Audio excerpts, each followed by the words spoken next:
My name is Abbie. I'm a communication and media studies major, and I'm a community action social change minor. And I'm a senior in Emily Wu's community action and social change class 3400. And I completed my service learning with Performing Stars this semester as well. And so this program has taken on a larger role this semester because of the government mandated desegregation of the school district in 2019.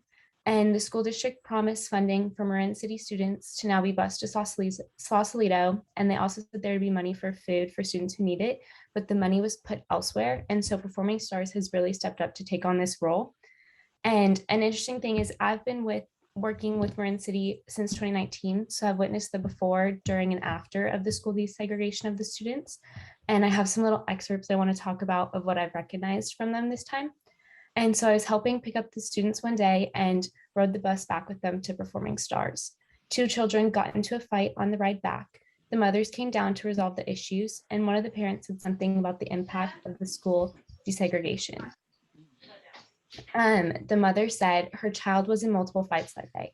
And she said at Bayside MLK, he never got into any fights. I'm always coming up to the school because he is constantly fighting. Another young girl told me about her feelings attending the new school in Sausalito as well. I was walking her towards her home, which was near her previous school.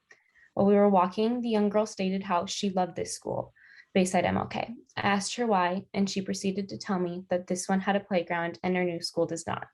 She also said that Bayside MLK was closer to home and felt more inclusive, even though they had lots of classrooms. She stated if I could go back, I would. I noticed a majority of the students have similar feelings of returning to their original school in Marin City.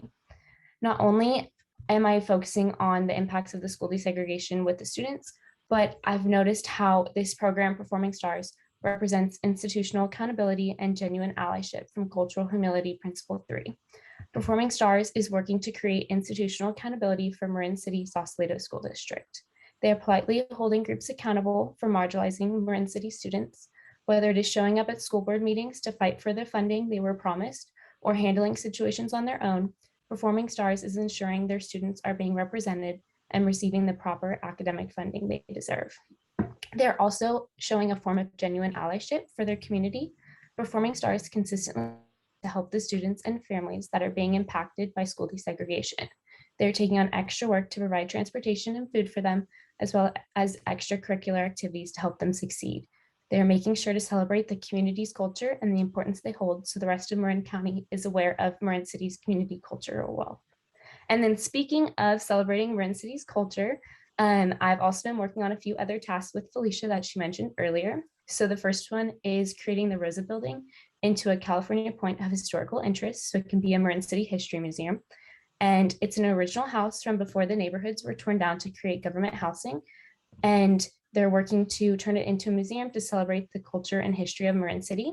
And then I'm also working on citing photos for a photo book for the anniversary of this community. And so it's part of the hashtag Marin City 80 project. And they're working to celebrate the 80th anniversary that is coming up soon. And so also these projects are in need of service learners to work with the Marin City 80 project and interns to help with the archives next semester.